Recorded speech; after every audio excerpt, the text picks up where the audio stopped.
Bismillahirrahmanirrahim. Iqdi anni din, katanya.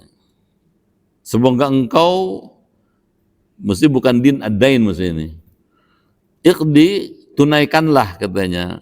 Bayarkanlah ad-dain, utangku. Kalau ada utang, minta sama Allah supaya diberi kemampuan besok bayar utang. Kedengeran nggak? Kenapa? Utang ini dibawa mati loh. Jadi jangan anggap enteng. Gitu. Karena ada hadis, nafsul mu'min mu'allaqatun bidain hatta yuqdu anhu. Nyawa orang beriman itu terikat dengan hutangnya sampai dilunasi ahli warisnya.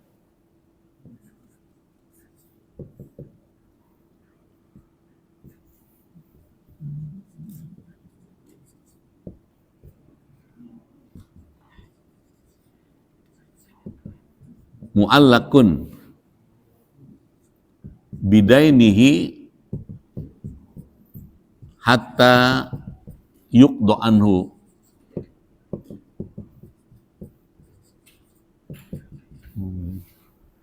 Nyawa orang beriman itu terikat dengan hutangnya sampai hutangnya dilunasi ahli warisnya. Itu sebabnya kalau boleh disarankan, tausiah itu saran. Kalau bapak ibu punya utang, catat, gitu. Ya, malah banyak para ulama kalau itu utangnya itu dicatat di bawah bantalnya tuh, supaya kalau dia meninggal pada waktu malam, anaknya bisa baca, oh punya utang bapak saya nih, gitu. Ibu saya. Kenapa? Utang itu dibawa mati, gitu. Ada riwayat dalam kitab Aqaidul Islamiyah.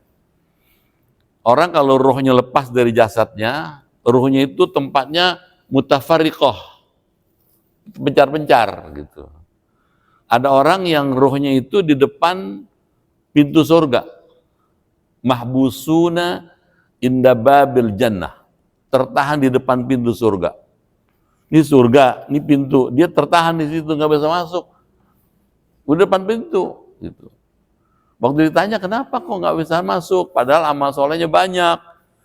Surga udah depan mata, noh. Kok nggak bisa masuk? Jawabannya, mahbusuna biduyunihim. Dia tertahan nggak bisa masuk surga karena tertahan oleh utangnya. Duyun, utang. Itu sebabnya kalau kita pergi-pergi jauh, keluar negeri, keluar kota, yang berisiko tinggi, kasih tahu anak, ya, menantu atau keluarga, kasih tahu, bapak punya sangkutan sama si anu sekian, tuh, ini buktinya. Kalau bapak nggak kembali atau ibu nggak kembali, ini selesaikan ya. Gitu. Itu penting supaya apa? Kalau kita meninggal kan kita nggak tahu besok bisa masih menikmati udara segar apa nggak tahu kita. Kan ada orang tidur keterusan. Ini bukan nakut-nakutin nih. Ya, ada orang tidur keterusan, Pak.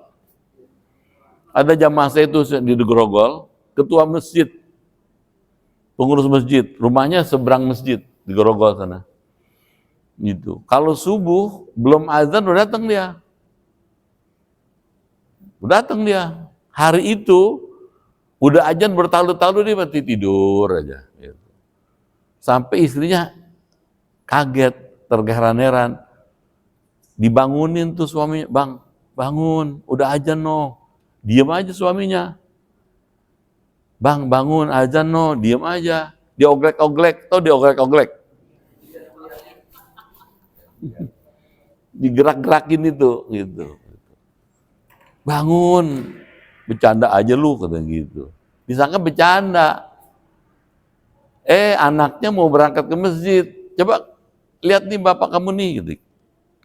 Anak bilang, ya mak, bapak udah nggak ada, gitu. Artinya tidur keterusan. Nah, yang seperti itu tidak mustahil dialami kita. Oleh karena itu sebelum tidur, yang begini penting nih, selesaikan tuh, gitu. Kan anak kita nggak tahu kalau kita punya utang. Kecuali kita kasih tahu, gitu.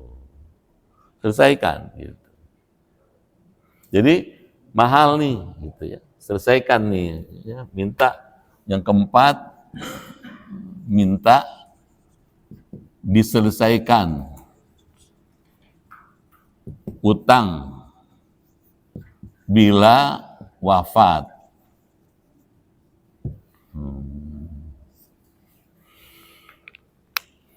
Sekecil apapun, makanya utang itu bisa dicatat.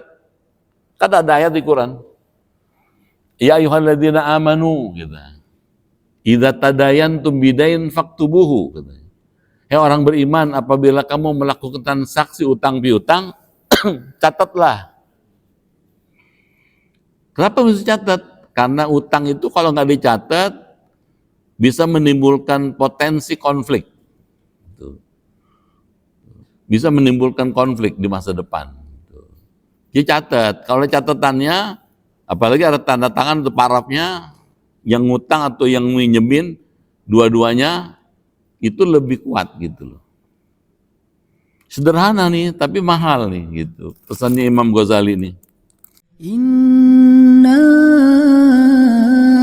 a'tainakal kauna syani'aka huwal abtar.